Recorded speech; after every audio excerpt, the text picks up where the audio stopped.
Oh, fuck! Oh, Jesus Christ.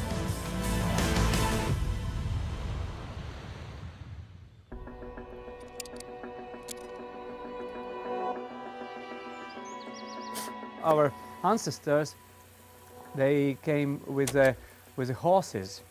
To get to Riga, it took 100 kilometers, it took 2 days, and that means that you cannot go faster. And that's important thing. So you need to stop, to socialize, and then to go to the next place. So you cannot drive, like just put the fuel and drive some 800 kilometers because you need to do it.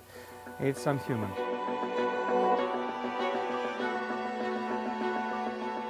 When you need to go from point to point and start to think that I will need to stop here, I will need to recharge. And by the way, maybe I can get to know somebody, get to see how they live here. So it's better for the communication between the people, because this communication nowadays is lost mostly.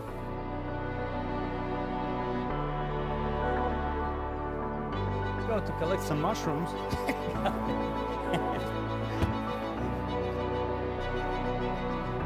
Okay.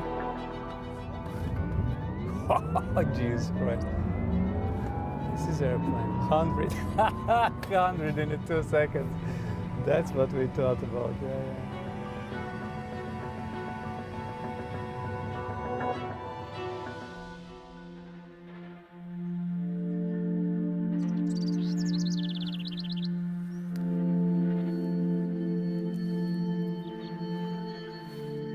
Go to the forest and collect something, it opens so many doors in our brain. And we are collectors and we are hunters. That's what we became of.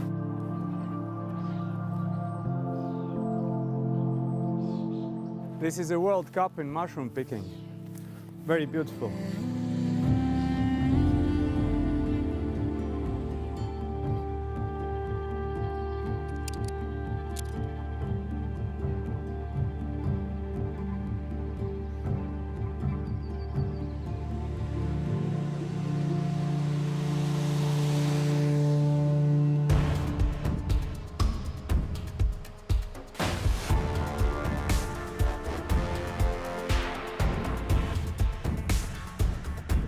It's like gravity doesn't exist anymore, you just do whatever you imagine.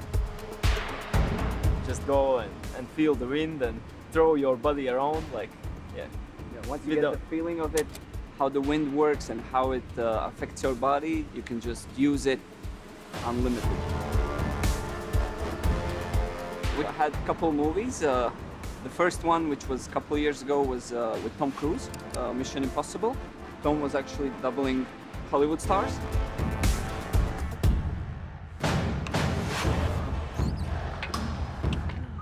This is so cool, like this is really cool.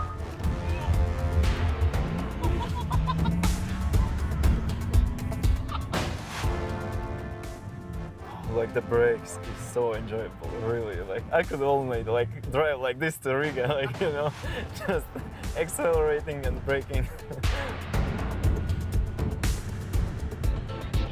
What I enjoy is that we don't have lots of people in our country. A lot of trails and I would say a lot of places that are untouched. Yeah, like people haven't ruined it.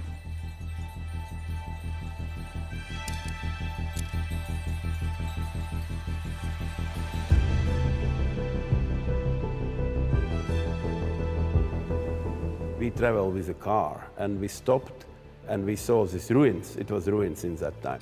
And we just came in and immediately we understood that this is our place. Industrial Soviet type pumping station. I fulfill my old dream. My best book in my childhood was Mystery Island by Jules Verne. It's about Captain Nemo and Nautilus submarine, and here we put some imaginated part of the submarine made from stainless steel, just to contrast with house which is covered by cotton steel, which rusts and stays nice brown.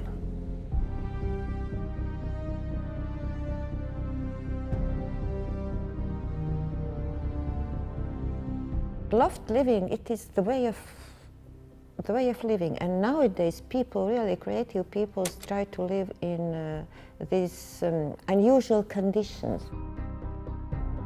To live here, that is outstanding. That's not traditional. Traditional houses are at the waterfront, and you have these small windows, and you go over the dunes to the sea. But here, sea is here.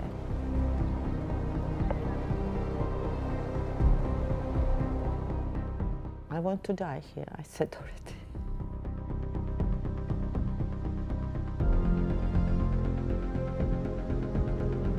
This dramatic change is what happened in Latvia, in former Soviet Union, of course made my life very, very interesting. Because in 1990 we regained independence and I became Director General for the Department for Foreign Economic Relations in Cabinet of Ministers. I became Minister for State Reforms. I became Prime Minister. Man had to change his life in 5 years and then start something else. And I actually followed this rule.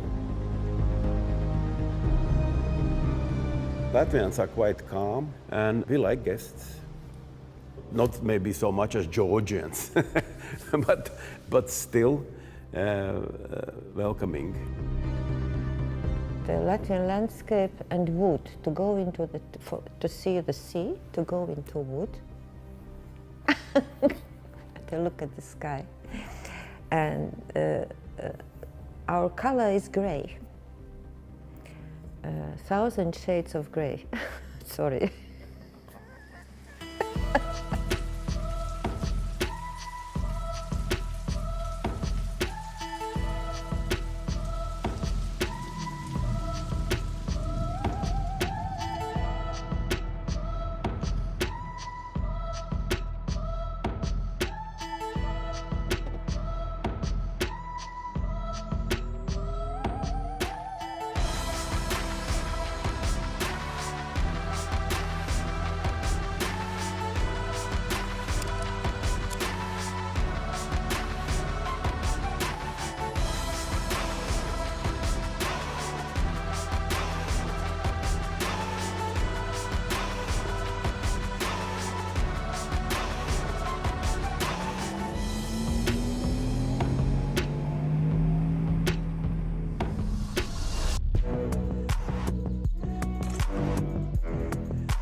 This radio telescope was built in 1964.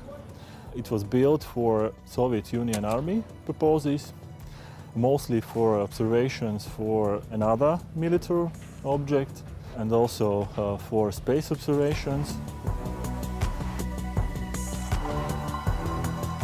It's more like a submarine because most of the parts, including the staircases, were borrowed from USSR time warships and submarines. For example, the system which gets this telescope moving is actually a gun turret from a ship with a cannon. Instead of a cannon, we mount up an antenna and we have a radio telescope.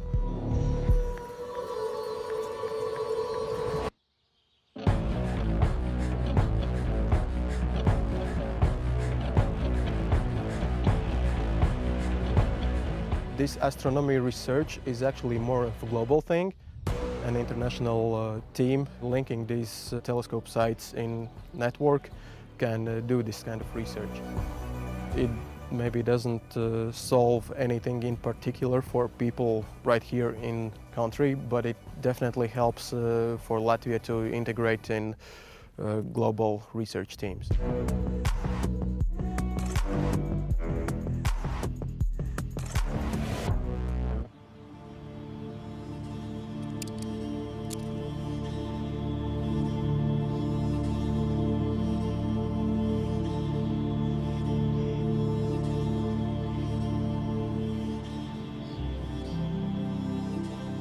This place might be a sort of a goal to prove that this is a great place and people should come, enjoy everything. I mean, maybe us, maybe the country, maybe the local area. It's a great place.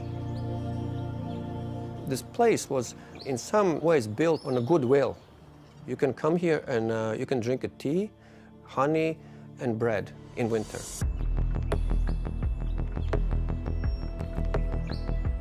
I left Latvia in '79.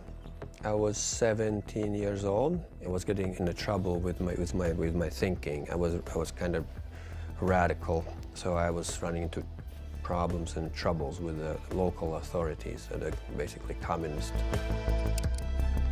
In North America, I was becoming a better skier. Then I was getting better. Then I made a national team. Then I quit the school. Then I went to Olympics.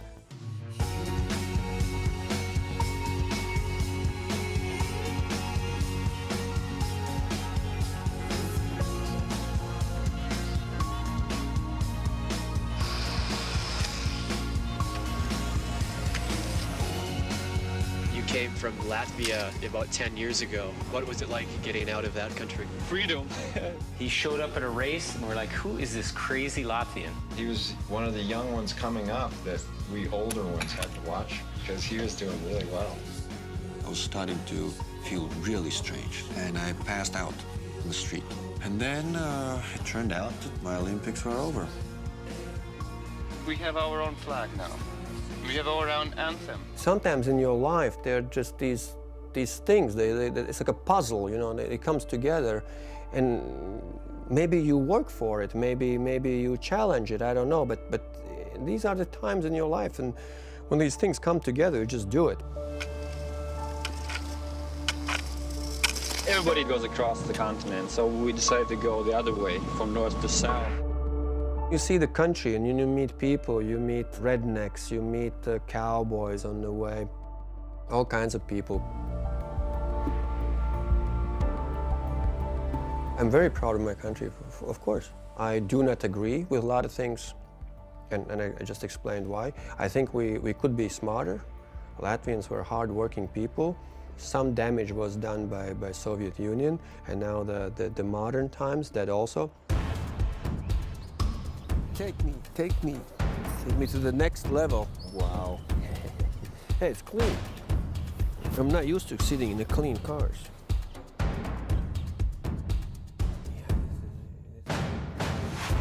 Next time I prepare my road better for you.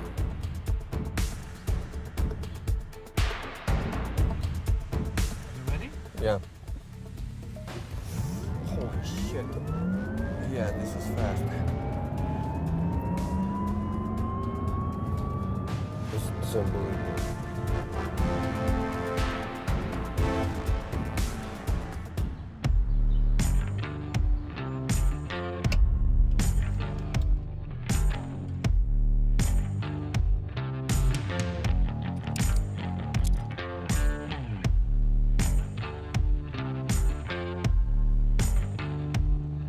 Why I'm a chef?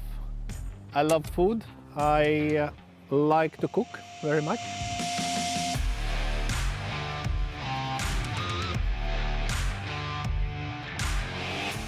My first profession was conductor of choir, choir dirigent, and but I couldn't finish the school. I was kicked out because I was a bit punk.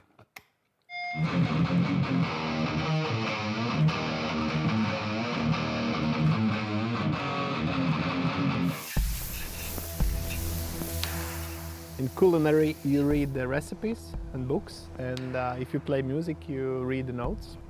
And then after you read all the books and all notes, and you can play your own music, or you can cook your own dishes. The Latvian food, if we talk about Latvian food, well, there is some interesting combinations. How we like to eat cucumber, fresh cucumber with honey. I'm not sure that anywhere else people are eating fresh cucumber with honey, but we do.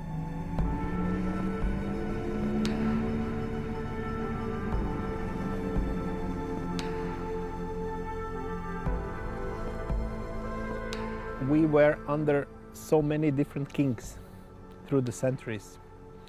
and that influence comes from, I mean, Germany, Poland, Russia, and yeah, Sweden.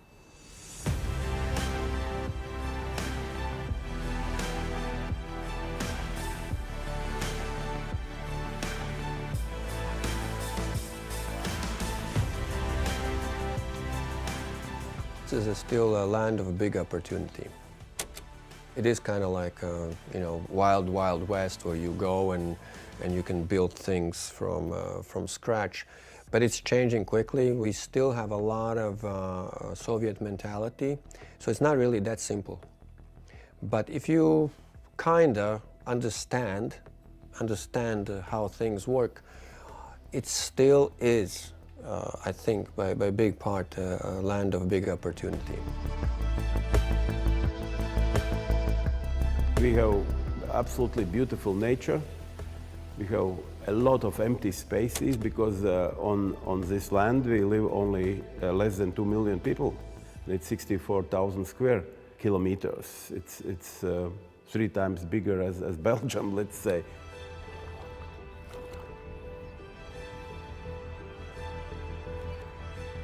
The nature is like absorber of all our instabilization, all the stresses, everything. You just go to the forest and calm down.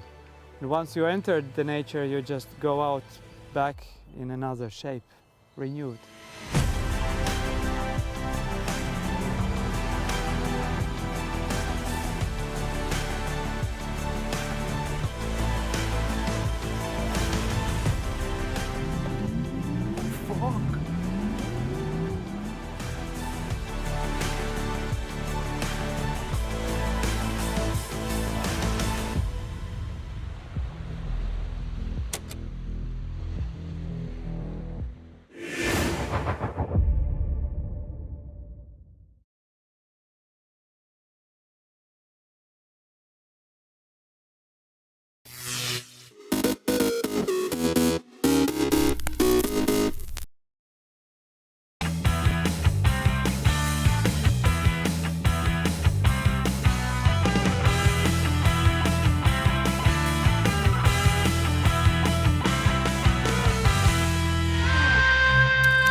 When Rolex said, "Would you like to be in our mentor program?" I was like, what am I mentoring in?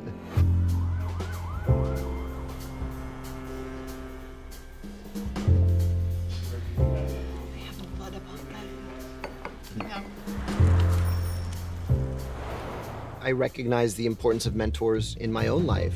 The really formative one for me was my 8th grade English teacher. He saw how much restless energy I had and how to guide it. How can I build this trust up? I would like to do every genre. I would like to do a comedy one day and a horror film and even a musical sometime. I always say that I refuse to be one thing, and this is great for that. Like the stages, and you can give me your feedback also from your actor side. I'm interested in a lot of different things, and I do a lot of different things. I write musicals, but I just directed my first movie, and I'm writing songs for several different movies. So I'm interested in folks who are really interested in film, because that's where I'm headed.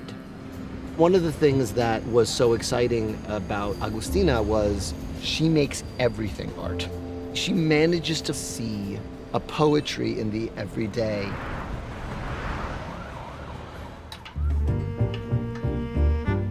I'm really obsessed with like the details and the image and how it composes. Something that I need to learn right now is letting that go and really focusing on characters and their emotional journey. The thing that I try to be helpful with is what's the thing you want to communicate. And really, as an outside observer, I can tell you how close or far you are or what I'm getting from what you're giving me. New York was not in a good way. First one, I was still very insecure. He said, don't overdo it. Sometimes the simplest things can be the most powerful. This is from the voice of someone who has been creating things way longer than I have. You can get at the truth in a really simple way. There's nothing better. Earlier, I believed that the most amount of time you give to something, the better it's gonna be. I realized that you just rather need to give enough space to what you're doing in order for intuition to still be fresh. And that, I think, it's a thing about me that shifted with this experience. Take one, Mark. None of it's wasted time. I find the interesting artists are always bringing different pieces of the world onto that stage or into that screen. And so I encourage Agustina to chase what you're passionate about. It will come back to your work. It can't help but bleed in. I really introduced myself. I'm really excited about the future. I just know that I'm gonna keep fighting for these spaces and try to be the best creator that I can possibly be.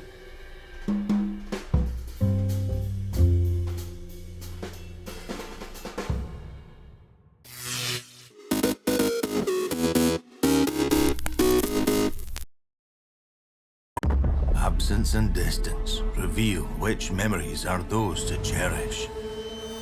Delight, the perfect racing line, a close call, the very blink of an eye was the difference between failure and success. The clearer the details, the more vivid the remembrance. Up to that point, when you close your eyes, it makes you relive your past.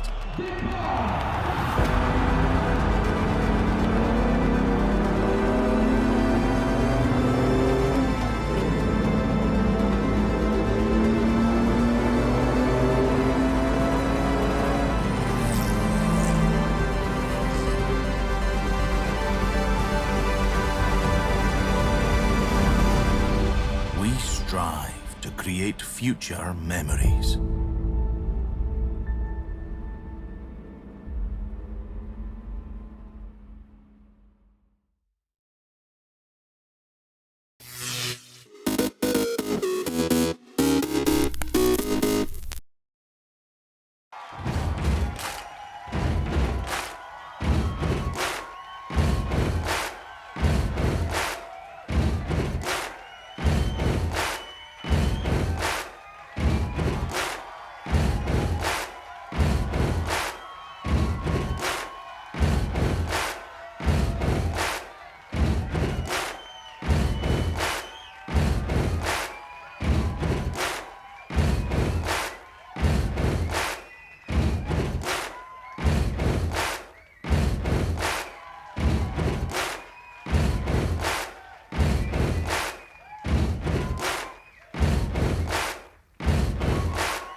First of all, I grew up about 2 miles away from this very building, so it's really nice to be back home, but it's also nice to see where they build the aircraft that we feature so heavily in the film that we're so proud of. You know, it's really nice to see your work appreciated, and it's also really nice to actually appreciate the work that goes into making these aircraft that together keep us all safe. It's an amazing piece of technology that is also, you know, run by incredibly talented people. We was very impressed to meet with the shop guys on the shop floor, how the airplane's put together. Everybody comes down here, they're amazed to see how many little pieces it takes to build a complete fighter. He's a super nice guy, and you know, he's down to earth, and he's a local boy because he loves the Blues and the Cardinals. So.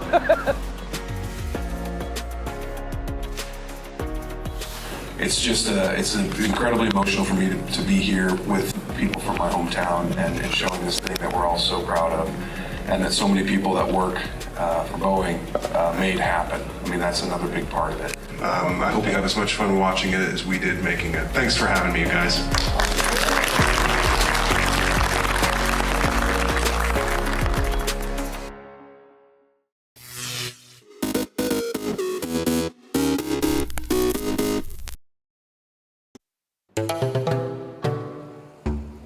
What I tend to look for when I go to places are things that are visually appealing. When you walk down the sand dunes here in St. Lucia, just thinking of the old shipwrecks or the explorers, the first thing they saw was these long beaches and impenetrable forest. They still look exactly the same. I can't imagine there are many places in the world where you can see tons of things in one day. I want to pinch my arm and say, this can't be true. I'm in the middle of this. I think the uniqueness is that it's diverse. You could peel off layer after layer and you'll find more and more things. It's all here for you to just be part of.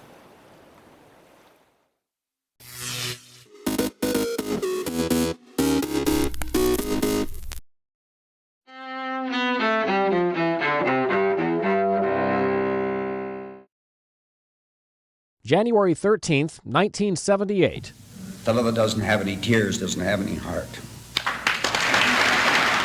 Former Vice President Hubert Humphrey, a liberal icon of the 50s and 60s, dies of cancer in Waverly, Minnesota at age 66. 1992. Japan apologizes for forcing tens of thousands of Korean women to serve as sex slaves for Japanese soldiers during World War II. 1990. L. Douglas Wilder of Virginia is sworn in as America's first elected black governor. 1898. J'accuse. Author Émile Zola's famous defense of French Army Captain Alfred Dreyfus is published in Paris. Dreyfus, convicted of treason in a case that triggered charges of anti-Semitism, is vindicated years later. And 1864.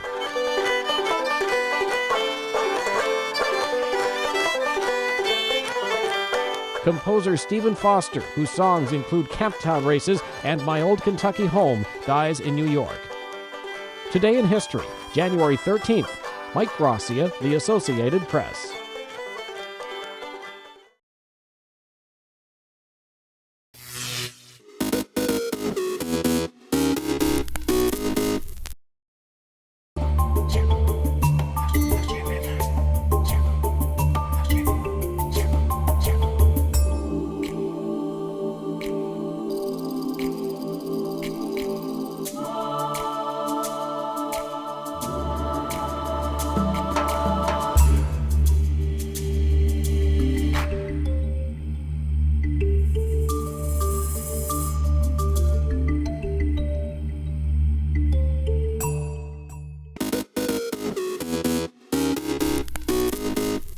Welcome back in our studio, and in today's news,